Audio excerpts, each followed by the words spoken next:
নমস্কার, আমি গোপাল সেন। কালকে 16ই মে নার্সিং ভর্তি পরীক্ষা। তো মনে করলাম একটি ভিডিও বানিয়েই ফেলি। তো নার্সিং ভর্তি পরীক্ষা সকাল হলেই তো আমরা কিভাবে প্রস্তুতি নিলে কালকের জন্য আমাদের পরীক্ষাটা মোটামুটি ভালো হবে, তার জন্য একটি ভিডিও তৈরি করলাম।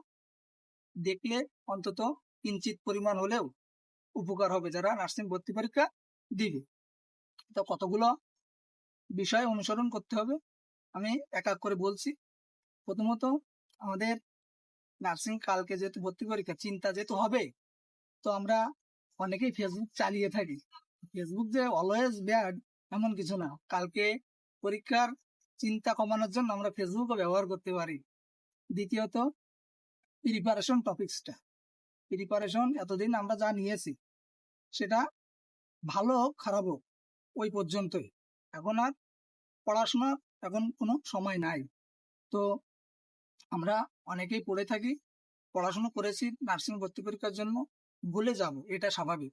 ভুলে যাওয়ার পরে যতটুকু আমাদের থাকবে মাথায়, সেটাই হলো আমাদের প্রিপারেশনের অংশ। তো তৃতীয়ত টপিকস হলো, আমরা জানি সবাই যে গুড প্রিপারেশনের থেকে গুড স্কোরটাই দরকার। আমাদের আমাদের প্রিপারেশন অনেক ভালো হলো কিন্তু স্কোর ভালো নেই, মানে চান্স পেলাম না, এটার কোনো মানে হয় না। সো আমরা জানি যে only your result R rewarded, not your effort. So আমাদের আগে দরকার ভালো স্কোর, প্রিপারেশনের থেকে আগে দরকার ভালো স্কোর। আর এর জন্য আমাদের দরকার কমন সেন্স, কনফিডেন্স, এইগুলো থাকা অবশ্যই দরকার।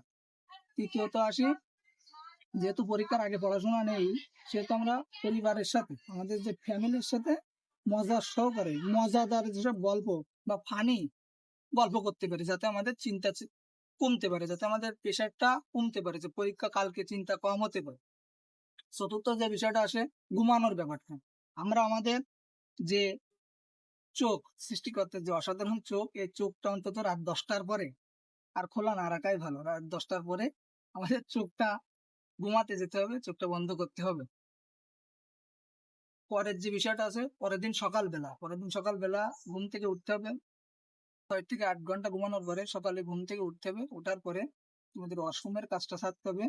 লাইট হালকা খাবার খাইতে হবে, যাতে আমাদের ওয়াশরুমের ব্যাপারটা নিয়ে কোনো ঝামেলা না হয়। তো লাইট জাতীয় খাবার, হালকা খাবার খেতে হবে। পরবর্তীতে পরীক্ষার হলে যাওয়ার যে ব্যাপারটা, পরীক্ষার হলে যাইতে হবে সাধারণত 1 ঘন্টা অথবা আধা ঘন্টা আগে যাইতে হবে, বা 1.5 ঘন্টা আগে গেলে ভালো হয়।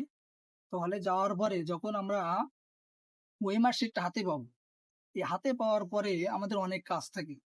হাতে পাওয়ার পরে আমরা মূল যে কাজটা করব, আমরা সব পারি, 100 টিকই পারলাম, 100 এমসিকিউ পারলাম, কিন্তু আমার রেজিস্ট্রেশন নাম্বার ঠিক নাই, আমার রোল নাম্বার ঠিক নাই, এই জিনিসটা করা যাবে না। সো প্রথমে ওয়েমার শিট হাতে পাওয়ার সাথে সাথে আমাদের জিনিসটা খুব সচেতনতার সাথে কোডগুলো পূরণ করতে হবে, রেজিস্ট্রেশন নাম্বার পূরণ করতে হবে, এবং লাস্টে চেক দিতে হবে জিনিসটা ঠিক আছে কিনা।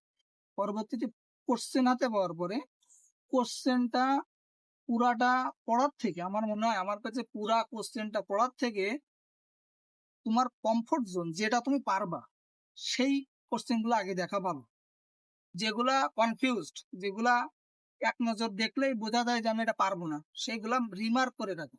পরবর্তীতে যেগুলা পারলাম সেইগুলা দাগানোর পরে যদি সময় হাতে থাকে, তারপরে আমরা সেইগুলা লাস্টে দাগাতে পারি। যেহেতু নার্সিং ভর্তি পরীক্ষায় কোনো মাইনাস মার্কিং নাই, নেগেটিভ মার্কিং নাই, সো অল কোশ্চেন দাগাতে হবে, অল কোশ্চেন দাগাতে হবে, কারণ মাইনাস মার্কিং নেই। এবং যেগুলা কনফিউজড, যে কোশ্চেন গুলা কনফিউজড, সেইগুলা আমরা যেন কনফিডেন্সের সাথে দাগাই, যেন আমরা কোনো মনে দুর্বলতা নিয়ে দাগাবো না, সেগুলো কনফিডেন্সের সাথে দাগালে আমাদের সেই এমসিকিউগুলো সঠিক হওয়ার সম্ভাবনা অনেক বেড়ে যায়। তো এইগুলা করতে হবে। এবং পরীক্ষায় সবসময় মাথায় রাখতে হবে যে সিলি কোশ্চেন, ছোট ছোট সিলি কোশ্চেন গুলা ভুল হতে পারে। এমনকি অনেকেরই, অনেক বড় বড় যারা ভালো রেজাল্ট করে, প্রথম স্থান দ্বিতীয় স্থান করে নার্সিং ভর্তি করে, তাদেরও সিলি কোশ্চেন গুলা ভুল হয়।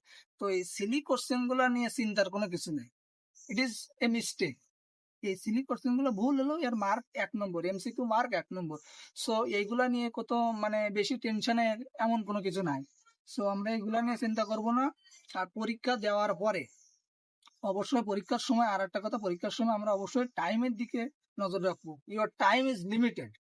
সো টাইমটা অনেক সতর্কতার সাথে দেখতে হবে যে কত সময় আছে আমার হাতে, সেইভাবে কোশ্চেনগুলা পড়তে হবে, অ্যানালাইসিস করতে হবে, দাগাতে হবে। কমফোর্ট জোন যেগুলা সেইগুলা আগে পেন্সিলগুলো দাগাতে হবে, এবং পরীক্ষার শেষে পণ্ডিত এড়াই চলতে হবে। পণ্ডিত যারা পরীক্ষার পরে বলে যে আমার এত নাম্বার হয়েছে, আমার এতটি হবে, 100-র মধ্যে 90টি হবে, এদের এড়াই চলতে হবে। সবচেয়ে মজার বিষয় হলো এরা পরীক্ষার পরে রেজাল্ট দেওয়ার পরে এরা কিন্তু চান্স পায় না, এরা পাশই করতে পারে না। অর্থাৎ অ্যাভয়েড পণ্ডিত।